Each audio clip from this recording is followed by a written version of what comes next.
the Prajnaparamita Tritaya Sutra. Avalokitesvara Bodhisattva, when practicing deeply the Prajnaparamita, perceives that all five khandhas are empty and is saved from all suffering and distress. O Sariputra, form does not differ from emptiness. Emptiness does not differ from form. That which is form is emptiness. That which is emptiness, form. The same is true of feelings, perceptions, impulses, consciousness. O Shariputra, all dharmas are marked with emptiness. They do not appear nor disappear, are not tainted nor pure, do not increase or decrease. There is emptiness, no form, no feelings, no perceptions, no impulses, no consciousness, no eyes, no ears, no nose, no tongue, no body, no mind, no color, no sound, no smell, no taste, no touch, no object of mind, no realm of eyes, and no forth until no realm of mind consciousness, no ignorance and also no extinction of it, and so forth until no old age and death and also no extinction of them, no suffering, no origination, no stopping, no path, no cognition, also no attainment. With nothing to attain, the Bodhisattva depends on Prajnaparamita, and the mind is no hindrance. Without any hindrance, no fears exist. Far apart from every perverted view, the Bodhisattva dwells in nirvana. In the three worlds, all Buddhas depend on Prajnaparamita and attain unsurpassed, complete, perfect enlightenment. Therefore, know the Prajnaparamita is the great transcendent mantra, is the great bright mantra, is the utmost mantra, is the supreme mantra, which is able to relieve all suffering and is true, not false. So proclaim the Prajnaparamita mantra. Proclaim the mantra that says, Gade Gade Paragade Parasam Gade Bodhe Swaha. So we have done all this. So we are now on this calm and blissful or calm and peaceful. And we have two more paragraphs after this one. So this is it. So we are on this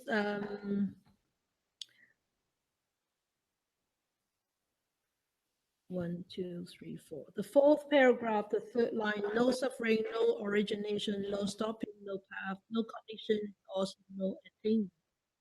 All the way to far apart from every perverted view, the Bodhisattva dwells in nirvana. So this is the paragraph, I call it calm and blissful. So we have done that last week, talking about no suffering, no origination, no stopping, and no path. So that is the four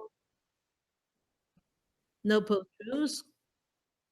When I compare to this as the analogous to what? A headache. Yeah, very good. And the cause of headache. And then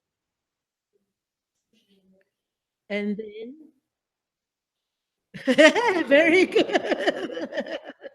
That's good. That's good. Very good. So thinking of the medications to get rid of the headache and knowing the cause of your headache, and the headache is completely eradicated. So that's the Four Noble Truths. Now we go on is no connection, or it can actually, I think the better word for no connection is actually no knowledge, and also no attainment of such knowledge. So you would think this is very strange. No knowledge and also no attainment. So where are we going? Where are we going? We are not going anywhere. We're here. So it says that in here, the no knowledge, it says No knowledge. What do you mean by no knowledge? The knowledge, or we call it the wisdom, is necessary to be there for us to overcome our ignorance, our craving, and our aversion. But if there is no craving, there is no ignorance, there's no aversion, why do we need wisdom for? So don't forget this Heart Sutra. When I first talked about it, I said the first paragraph, Avalokitesvara Bodhisattva, when practicing deeply the Prajnaparamita, perceives that all five khandhas are empty and is saved from all suffering and distress. Remember this first paragraph. I said the first paragraph is the core of the whole Heart Sutra. And all the rest of the upcoming paragraphs are the branches and the flowers and the leaves. Remember that? So it's actually an exposition of the importance of the Prajnaparamita, the importance of this wisdom, this quality of wisdom in the liberation of our suffering. And why do we need it? So you can see this is a path of gradual what? Gradual death in studying. So the first is you're talking about the physical existence, and then you talk about the mental existence. You're talking about the khandha, right?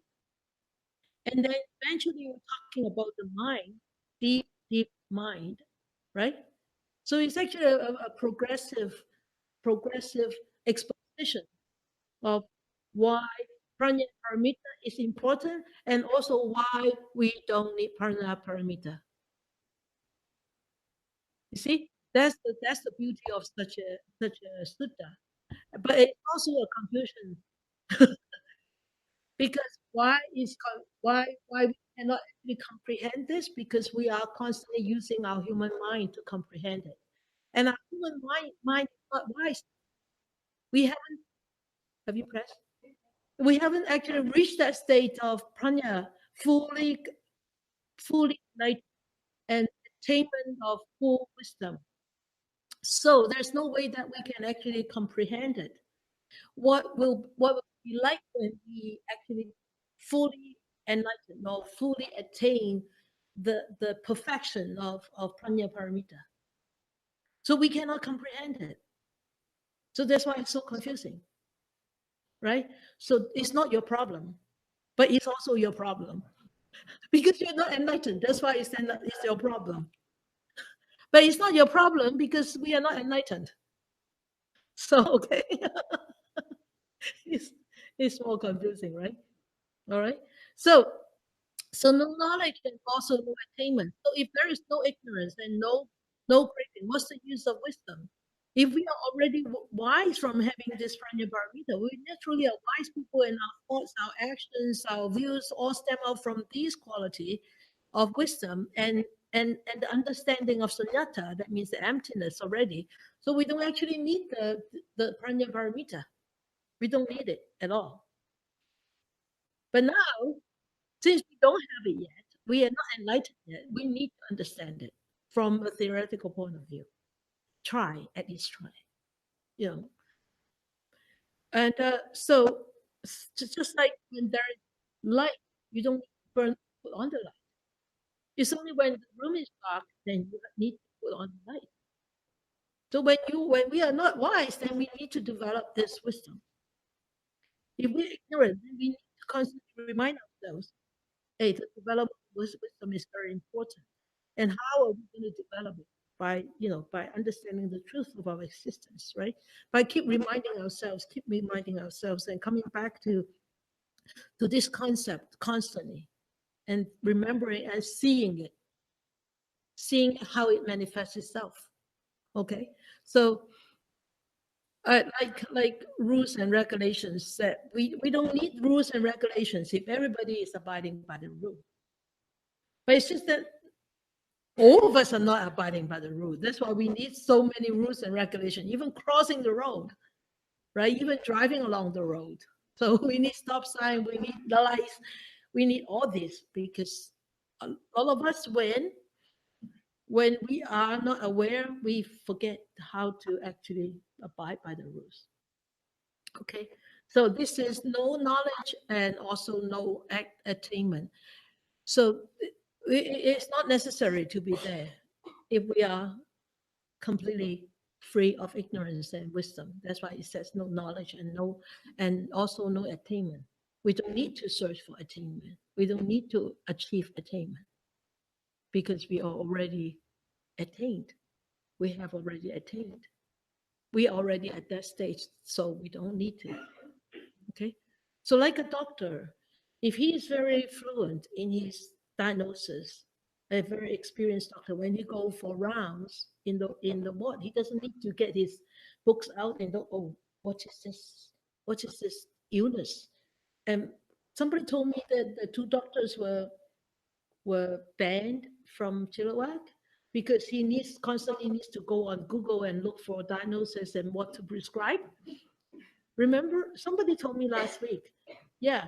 So that if a experienced doctor, he knows of, oh, this diagnosis needs to have this dosage of drug, and this dosage of drug, you can, the maximum dosage for children is that much, and for adults that much. Oh, you have complications, you cannot take this, and you have to take this, because he's so fluent, he's so thorough, his experience is well attained, so he doesn't need those books anymore, right?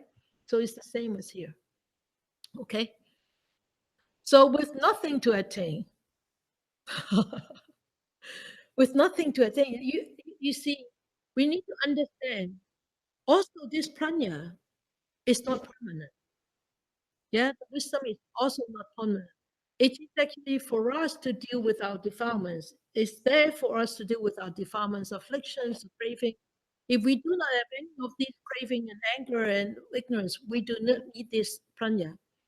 So to understand that all this dharma is actually is empty or sunnata, so we start to let go of this attachment. We start to let go of clinging to all these phenomena or all this craving.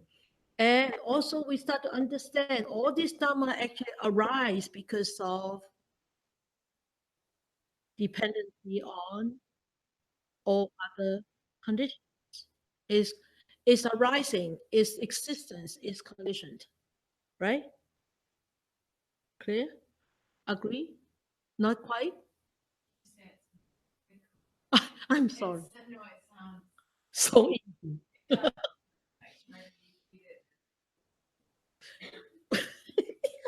I'm sorry. You are the second Caucasian to tell me to slow down when I speak English. I read too fast. It's such a difficult topic. Yes. Okay, I'll say it again. In order to understand that all Dhamma are sunnata, or understand that all Dhamma are sunnata, are empty. Okay. We start to let go. We start to know how to let go of attachment, how to let go of clinging to all existence, whether it's the existence of ourselves, whether the existence of our happiness, or whether the existence of unpleasurable experience. And because why? We understand all the Dhamma are dependent arising. It's all conditioned. Slow enough? Good. Understand now? Okay.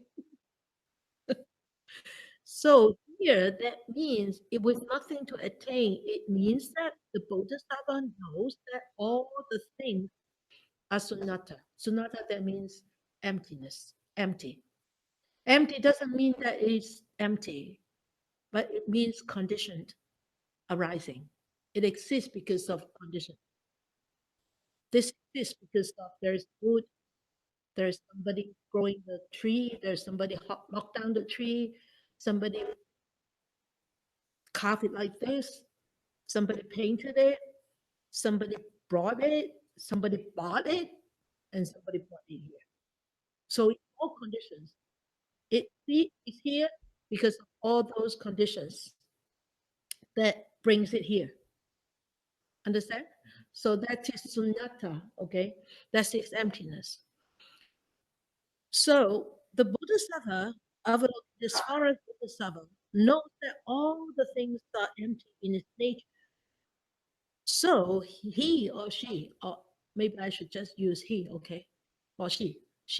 Let us use she, okay? Or she will not have any real attachment for clinging. Or therefore, there is no becoming. Right? Remember the 12 links? When there is no clinging, there won't be any becoming. When there is no becoming, and there is no attainment to achieve. Right? So at this time, all the wandering thoughts are completely calm and disappear. Complete calm and disappear. At that time, the mind is considered to be pure and to be completely wise. Okay? So there, when the mind is pure and clear, that means the mind doesn't have any more hindrances. Right? So there's no more hindrances. Okay? So when he says the Bodhisattva depend on Prajnaparamita and the mind is no hindrance. Okay, let us look at what Chi Kong, one of the very renowned monks, said about this. He says once, let us, and then actually in here he actually goes back to the previous paragraphs. He said once the 5 khandhas are seem empty, the 5 khandhas, another word for 5 khandhas are 5 aggregates. Very good. The 5 aggregates are seen to be empty or experienced to be empty, then the light of the mind shines alone. Because it's not polluted by the 5 khandhas, right? It's not influenced by the 5 khandhas. And then when all the clouds are gone, the full moon fills the sky. That means when we turn on the light, darkness goes away, right? And he said, birth and destruction, purity and defilements, completeness and defectivity are all snowflakes on a red hot stove. Isn't it pretty? It's beautiful. You can see sonata right there, right? So there is no duality existing. Duality only exists when we start to judge and discriminate. Why would we start to judge and discriminate? Because we don't see the conditions arising and the conditions passing. Yeah? Clear, huh? You see, you're so smart at this moment because your mind is with no hindrance. Okay? And he said, once you realize true emptiness, how could the 5 khandhas alone be empty? Right? And he said, the 12 modes of sensations and the 18 elements of perception, the 12 links of dependent origination, and the 4 noble truths are all like a tortoise fur or a rabbit horns. Do they exist? No. Such a beautiful analogy, such a beautiful depiction of what emptiness is. That's why the teacher said, if you go and look for horns of a rabbit, you are actually what? Putting more horns on top of the horns. You are creating turmoil for yourself and confusion for yourself. Okay? And he said, ice doesn't melt by itself. It disappears when the sun comes out. Vividly, we see it in winter. If the sun is not strong enough, the ice will stay. If the temperature is cold, even the one very cold, the ice will stay, right? So he said, Dharma such as these are like ice, and the illumination of prajna is like the sun. Do you understand? So when we are wise, when we actually see through this, penetrate into this truth, and start to develop that wisdom, we are just like the sun. The ice will melt. All the defilements and afflictions will not arise anymore. All the desires will not arise anymore. Because why? We are shining with that wisdom. So for example, if I attain this Prajnaparamita, do you think I will be able to shine the Prajnaparamita onto you? I will melt your ice. Can I melt your ice? You'll help us with the sun.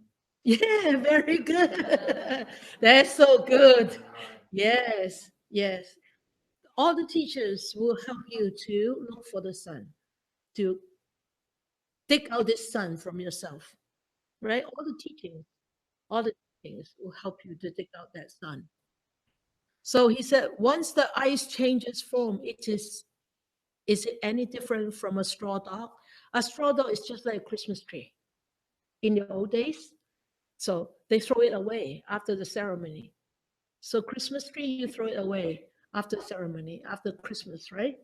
So he said, once ice changes form, is it any different from a straw dog? So is it any different from a Christmas tree? No, no. And he said, thus, there's no knowledge and no attainment. So clear. You see, the wise can use just a few paragraphs and make you not keep nodding. and I keep talking and you don't understand. Anyway, it's a very difficult topic. I mean, up until now, I'm still really learning from this teaching. And sometimes when I'm walking, it's it means this.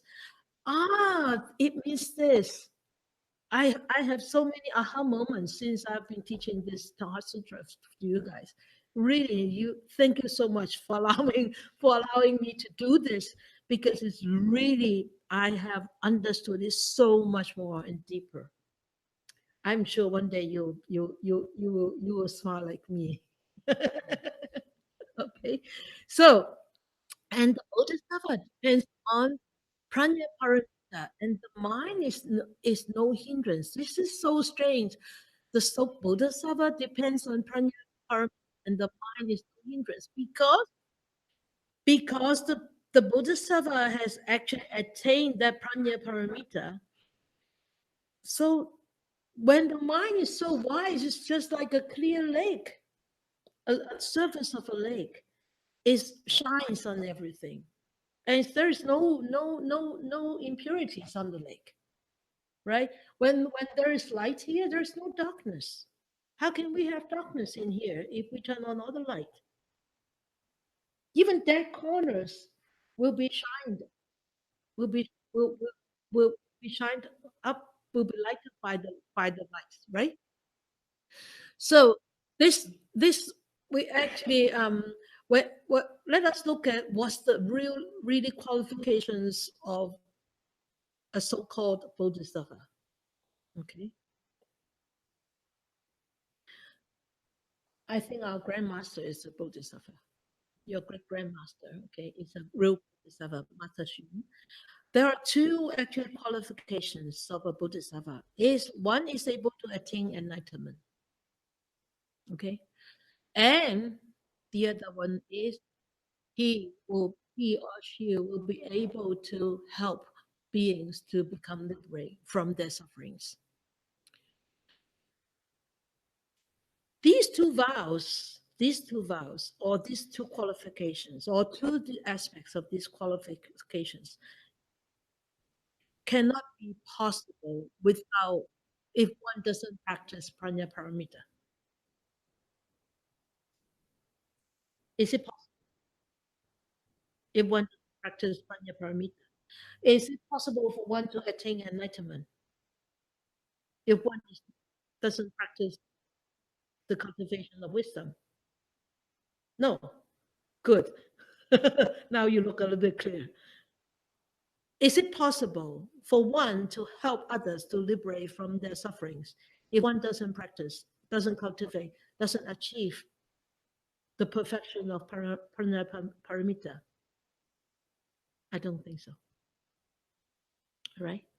So, because without the pranya, the vow is really simply too overpowering to achieve, let alone to fulfill. It's difficult to even attempt, let alone to fulfill. Okay, so in the light of, if one actually has attained this pranya, or perfection is this pranya paramita, this vow is open to all, everybody, you, me, him, and the dog, and the cat. It's all open to them. But whether they have this human mind, the ability of comparable to a human mind to start cultivating, to start practicing. So that's why having a human life is so precious. Because why? Because we can study, we can learn, and we can practice. So Master Xi Yin, our grandfather, our grandmaster, or your great grandmaster, after his own enlightenment at 56, remember I I talk about I told you about his poem, right? What? By the cup fell on the remember? That was his enlightenment poem. Okay. And after his enlightenment, he actually immediately started off with Bodhisattva vow of guiding people and also sacrificing himself.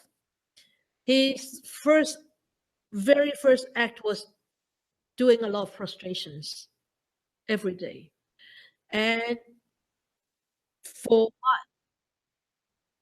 actually for the mother that he never met. Remember he was born, how he was born? Can you remember how he was born? In a ball. Remember? He was born like a ball, covered with flesh, and his mother was shocked, remember? And died. So he never saw his mother. And 3 days later, an old man came by, take out a scissor and cut off. That was the placenta, right? And he was still alive.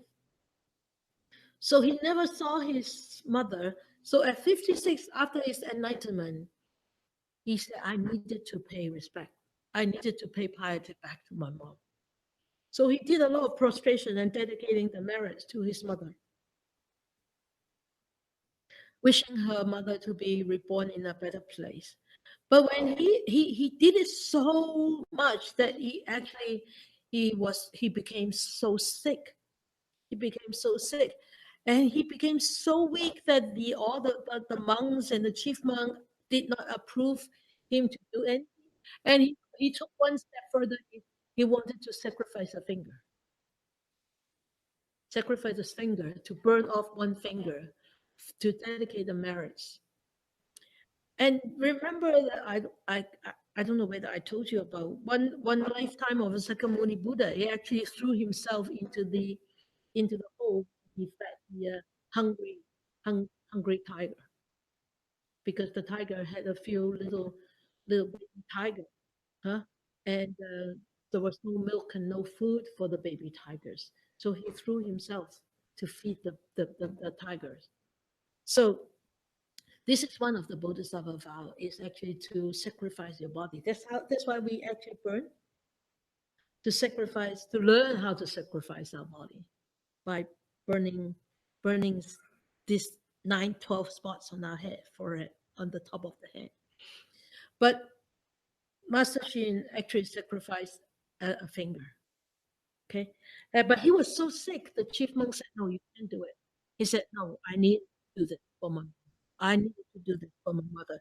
He was so persistent. He was so determined that nobody could persuade him not to do it. So they prepare, and when they were burning it, he was reciting the Buddha's name, Namo Namo本师释迦牟尼佛.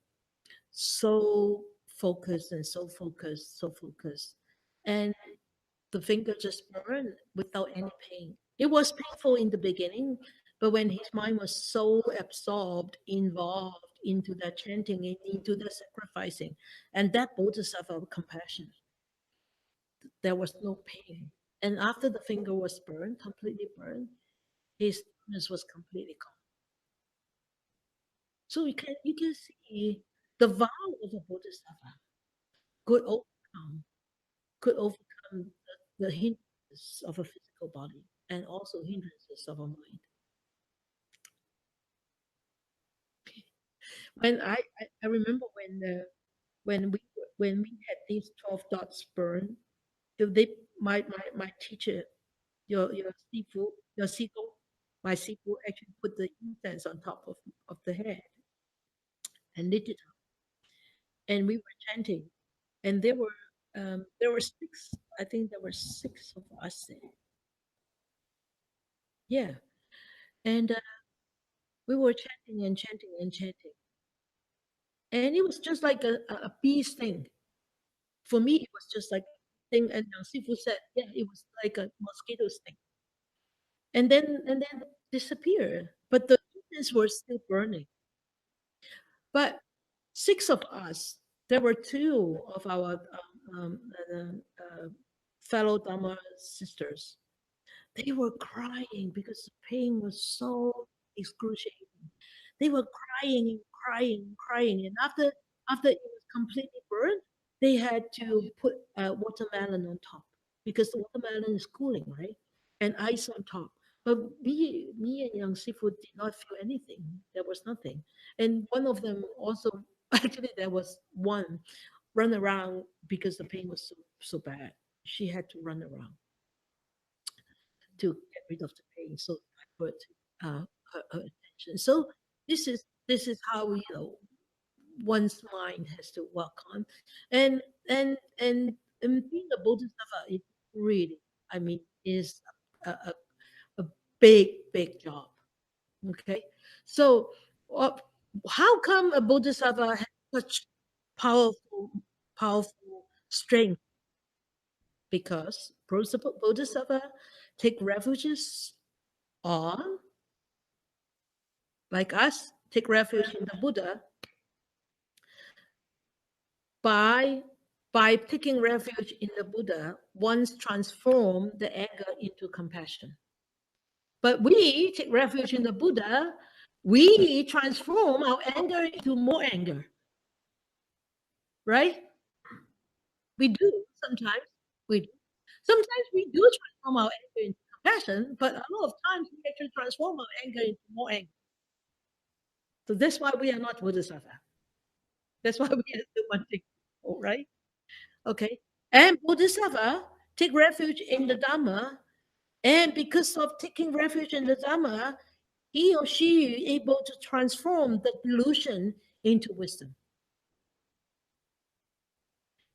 And Bodhisattva take refuge in the Sangha, he or she be able to transform the desire into generosity. So can you can check on ourselves. We can check on ourselves. We have taken refuges. I think most of us have taken refuges here. In the Buddha, in the Dharma, in the Sangha. Have we really transformed ourselves? Ask ourselves honestly and answer the question honestly. That's why we are not Bodhisattva. That's why Avalokitesvara is Bodhisattva. That's why Ksitigarbha is Bodhisattva. Because they are able to transform. And because anger and desire arises from delusion, from ignorance, the most important of these three refuges would be which multiple choice.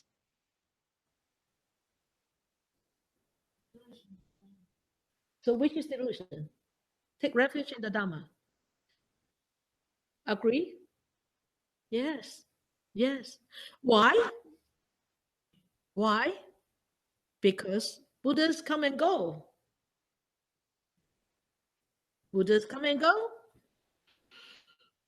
And communities of fellow practitioners we call Sangha. Sangha is actually literally, if you want to go back to the literal meaning in the ancient days, Sangha means communities of monastics. Not like in the West, everybody call themselves Sangha.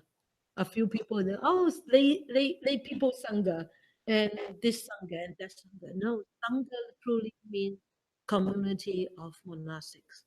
So we can call this Po Lam Sangha because we have monastics here. And you belong to the lay person of this Po Lam Sangha. So, okay. So, Sanghas come and go too, right? But Dharma doesn't come and go. Dharma is the truth. Dharma is the truth of existence. Dharma is the truth of the universe, how it exists. Dharma is the truth of our existence, how we exist. So Dharma never goes. Dharma never disappears because Dharma is the truth, right? So you are right. Full mark. The second refuge is the most important. And also the second refuge, the refuge in the Dharma, all the Buddhas depends on the Dharma to become enlightened. We all depends on the truth, on understanding the truth of existence to become enlightened. That's why, remember what I said during meditation,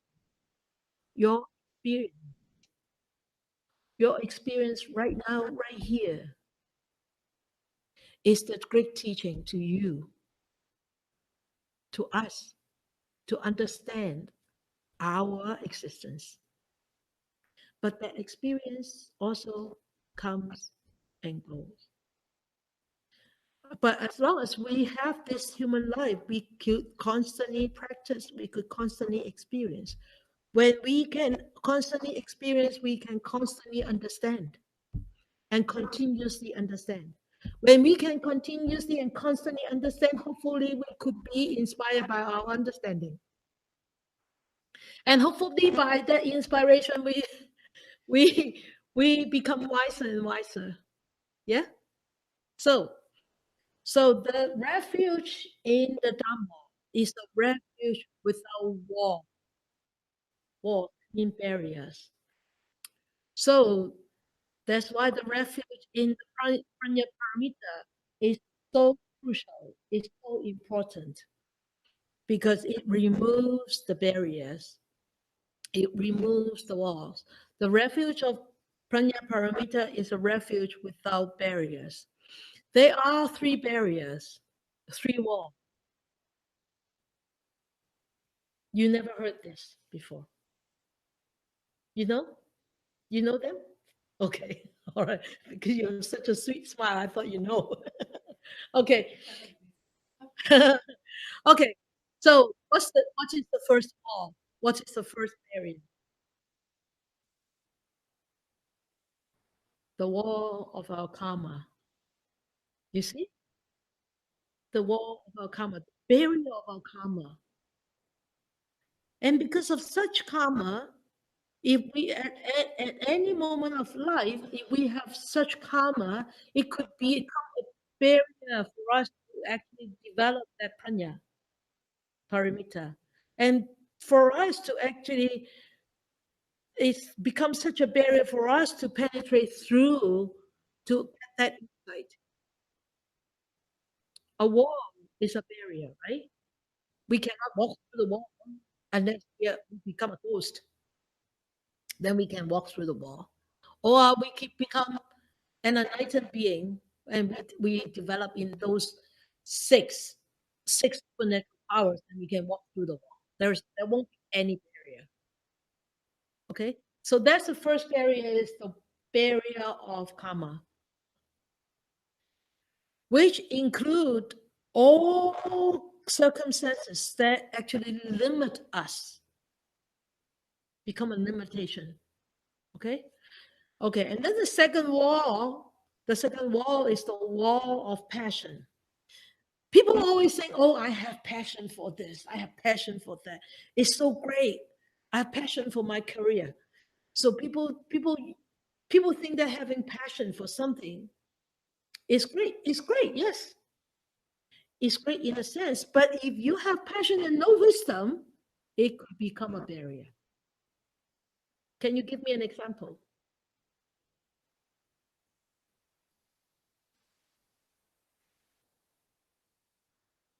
No?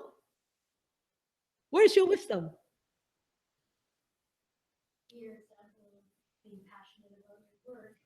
Very good.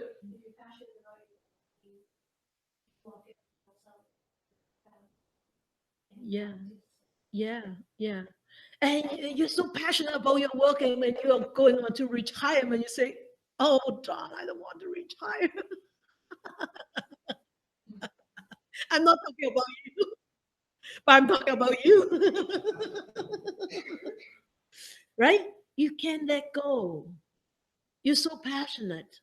Your total attention is there, and you neglect everything around you, and you neglect the most important thing in your life. You see, look, how many people are still coming to Dharma sharing? How many? Why? Because people are so passionate about the other things that they are doing that they think this is not important. Or, or learning Dharma is not important. Or the daily meditation is not important because they are passionate about other things. So they think, oh, well, no, giving up two hours a day, oh, that's too much. Can I do half an hour? Can I do 45 minutes? Can I do 30 minutes? Can I do 15 minutes? Don't bargain with me. It's none of my business. It's not my business. It's your business, right? So remember, even though you are passionate about mundane things, please prioritize your life. Really, we are getting older and older. We are getting closer and closer to the last breath. We are not getting further away. We are getting closer. The closer we are to the last breath, the less time we have to actually cultivate the wisdom. And the less wisdom we have, the more affliction, the more deluded our mind will be. Sorry. It's a big, right?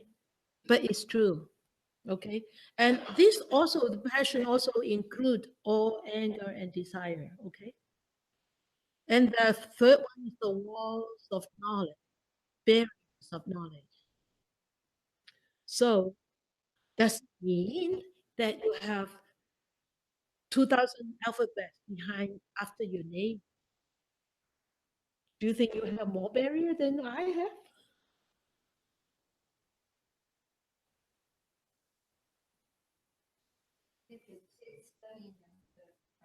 Exactly. Yeah. Yeah. It's really just scholarly studying rather than really experiencing, right? The Buddha said, my teachings is to be experienced. Yes. Your own experience. When you experience this teaching, it becomes your gem. It's not his gem anymore. It's your gem. It's your own. Is not the knowledge of wisdom. No, knowledge is knowledge. There is no knowledge of wisdom. Wisdom is wisdom. Yeah, there's no knowledge of wisdom. So, so knowledge actually includes all forms of delusions. You know, namely believing that something exists when it is not existing, or something is not real and you think it's real. So that's why we are constantly drowning yourself in all these delusions and sufferings. Yeah. So But Avalokitesvara uses all these walls of the mind, the barriers of the mind, to actually to well, what should I how should I say it?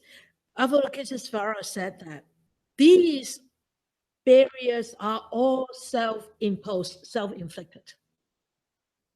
We inflict these walls on ourselves. Yeah, we create these walls ourselves. Okay.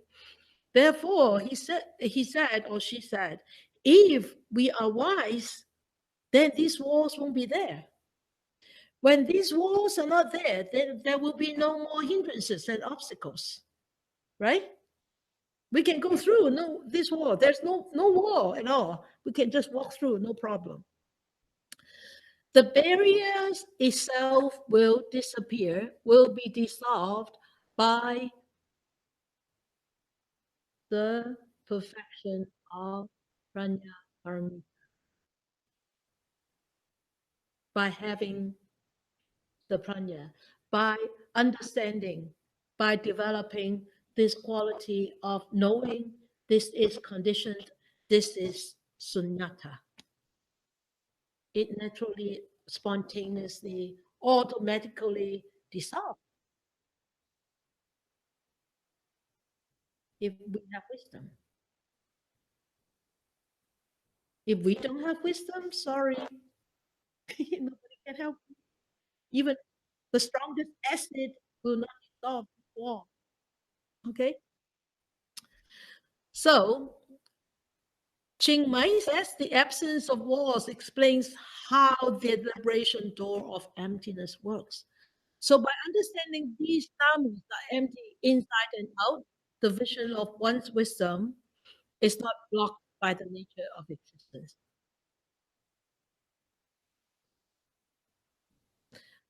By understanding that dhammas are empty inside and outside, because everything is conditioned, even our existence. The vision of one's wisdom will not be blocked by this nature of existence. The nature of existence is impermanency, right? It won't be blocked because we see through the truth. Okay, so the next line, it says, without any hindrance, no fears exist. And you say, without any hindrance, no fears exist. So how many kinds of fears there is? When the mind is no hindrance, a bodhisattva dwelling without the wall sees it as it is. With the walls gone, we will be able to see the light, we'll be able to see the truth. So in the light of wisdom, in the light of seeing emptiness, bodhisattva realizes that Dharma doesn't actually arise and go. It just exists, and it doesn't exist also, right? So when a bodhisattva sees this, there's no more fear. Our fears only begin when we don't see emptiness. When we separate ourselves from emptiness. When we distance ourselves from emptiness, right? So there are 5 kinds of fears. The fears of survival. Fear of survival, that means we will not be able to survive if we think that, oh, if I practice generosity, if I give away all my money, if I give away all my possessions, I won't be able to survive. That's first fear. The second fear is the fear of criticism. I won't be able to endure the criticism of associating with really not wise beings. And people say, hey, she or he has these friends. Those are really not good friends. They have been bad. You see, and she is befriend with them. A bodhisattva has to befriend with those people. Otherwise, how can they liberate them? How can they help such people to liberate themselves? Right? So a bodhisattva has to go into the mouth of a tiger to feed the baby tiger. So in the Chinese saying, there's all ba yap de yok, so yap de yok. In the Chinese saying, that the Kappa said, if I don't go into the hell, who will go into the hell? He said that. He said, until the hell's realm is completely empty, I will attain enlightenment. Until there is no more ignorant being, I will attain enlightenment. I will become a Buddha. Is it possible? It's quite impossible. It's quite impossible, right? So the fear of criticism, I'm so afraid of being criticized because acquainted with some people with bad reputation. So fear of criticism, oh, I better get away. I better leave them. I better don't go and help them. If you want to become a Buddhist, which we all should, we should, we should actually be close to those people so that we could show them what is the right path, what is the proper path. And the fear of death, we will have to give up our lives to help others. And we will be so afraid that I'll die because I need to help. A bodhisattva won't have that kind of fear. No, it's only us who will have that kind of fear. Oh, I don't want to die, so I won't go and help. So whoever run into a house which is on fire, help save people, those are bodhisattva acts, right? And the fear of a bad existence. Oh no, I don't want to help because I'll be reborn in a time when there is no more Dharma, no Dharma is being taught. The Bodhisattva won't worry about that. Bodhisattva won't have that kind of fear. We will have that kind of fear. And the last fear is fear of speaking before an assembly.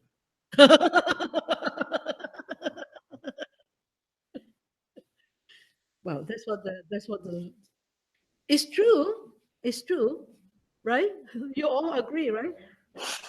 That's why you're so quiet, right? Huh? You don't want to be upfront, huh? The fear that we will embarrass ourselves or we will fail to teach others, right? There's so many fears. But a bodhisattva would not have this kind of attachment, would not have this kind of mindset, would not have this kind of delusion. And because why? A bodhisattva doesn't care whether people are pointing fingers, whether people are saying things, whether people are blaming them, whether people are saying, oh, he's no good, she's no good. And no, bodhisattva doesn't care. Remember Mother Teresa, when she started off in India, people are really pointing fingers at her, right? And saying bad things about her. She doesn't care. She didn't care. She did what she has to do. She did what she wanted to do. She did what her compassion asked her to do. That was a Bodhisattva act, right? So we don't have to be scared of whether I'm going to die, whether I'm going to live. Don't care. Okay. So that is without any hindrance, no fears would exist. This kind of fear will not exist at all. Okay, so far apart from every perverted view, the Bodhisattva dwells in nirvana. Let me see how many more slides we will have.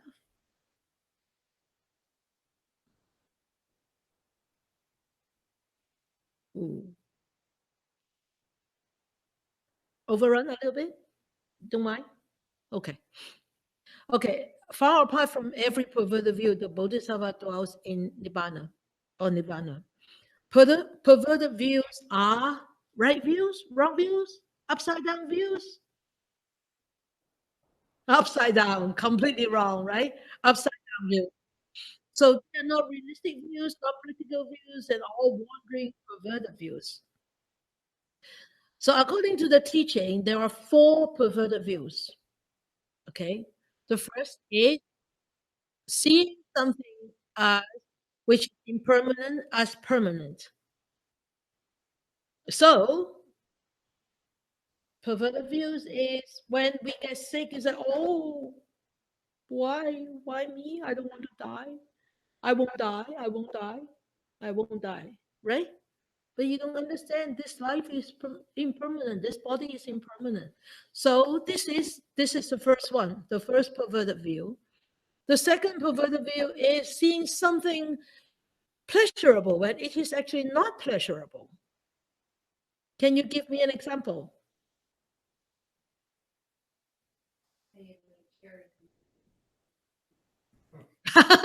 Oh, wow. Yeah. Okay. Okay, good. Doing drugs? Yeah. Yeah. And also upsetting your mind, the clarity of your mind too, right? Yeah. And also, as some of you have studied the book in the Buddha's words. Remember, there is a story about a leper. A leper is constantly like itchy and painful with all these boils. And what would he do? Not fixate. Heat, yeah. Remember? Go near the fire because the fire actually relieves the pain and the happiness. Isn't that perverted view? Right? That's the perverted view. Okay? So something is pleasurable when it is actually not pleasurable. And something is self-existent when it is not self-existent. Example, please. When it is true, self, there is a self there.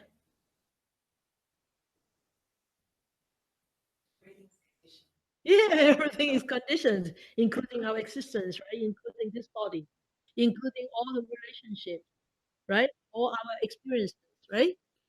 Okay, and then the fourth one is something is pure when it is really not pure.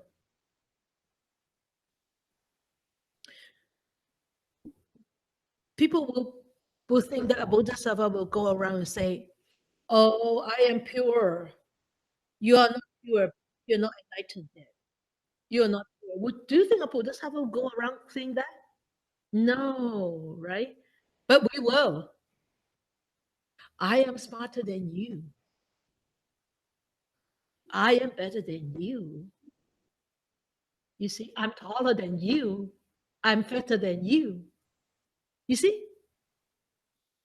So, and one thing is being monastics. I am a monastic, and I am a senior monastic, and I am people. Right? You better listen to me. A bodhisattva, a bodhisattva with extreme compassion and enlightenment would would not say this. Okay, but in the mundane world, we need to. We need to sometimes. Okay, so it says far apart from every perverted view, the bodhisattva dwells in nibbana, and this nibbana or nibbana is something that there is a lot of misunderstanding, and I want to share with you a story in the Nikaya. Jamburatha actually asked Sariputra, what is Nibbana or Nirvana? And Sariputra answered. Sariputra said, it is the permanent cessation of desire. And it is a permanent cessation of anger. And it is a permanent cessation of ignorance. And it is a permanent cessation of all passions.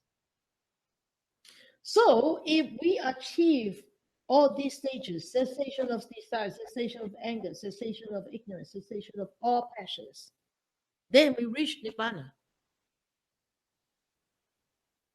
So Nibbana really, does it happen after we die? No. Where? Where does it happen? When? When can it happen? Anytime, anywhere, right here, right now. You can attain Nibbana, or you can call Nibbana a Pure Land too, right? Anywhere, anytime, anywhere, when you actually completely eradicate all the desire and anger and ignorance and compassions. So Jambarata asked Sariputra, so is there a path? Is there a direction? Sariputra said, yes, there is a path, there is a direction. And he said, this is the direction. It is called the Eightfold Noble Path, which we all know. Which we all know by heart. For sure, we all know by heart now. From right views, right meditation, or right sati, or wisdom. Okay, from this eightfold path. So we all know this is the path, but because we are so ignorant, we constantly forget to walk on this path. We constantly forget. And Fatong, this monk said that outside they have no fear of demon or injustice, so evil conditions will not arise. Okay? Inside our mind, if we do not have any confusion of doubts or obstructions, all causes for evil actions will stop. Right? You understand? Good. So Nibbana or Nirvana is actually perfect peace. No evil conditions arise, no evil causes planted. So we are in peace, right? So peace means complete in every aspect of virtue. Peace means we are free of obstructions. There are no more wars and no more barriers.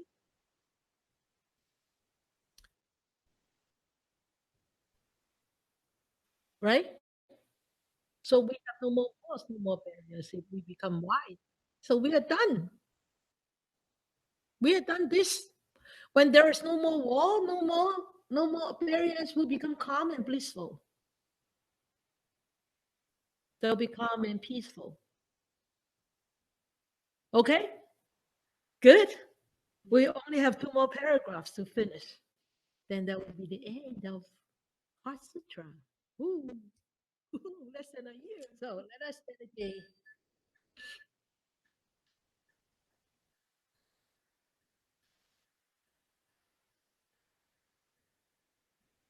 We bring our attention back to this body.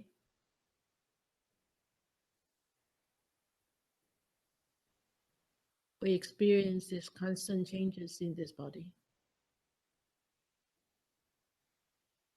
With this experience, at this moment, we allow a good thought to arise on our mind for all the benefits that I gathered tonight. May I share with all beings, human and non-human, visible, invisible, big or small, far or near. May they be free of enmity, may they be free of miseries. May they start to live in a world with brightness, warmth, and experience this compassionate love and be happy and be peaceful. May we wish more and more people will encounter the words of the Buddha, study them, practice them, develop this wisdom and attain this ultimate freedom and peace and happiness.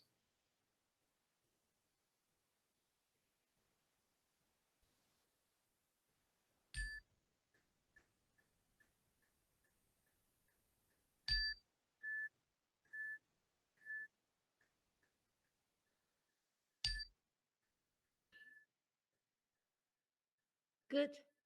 Good night.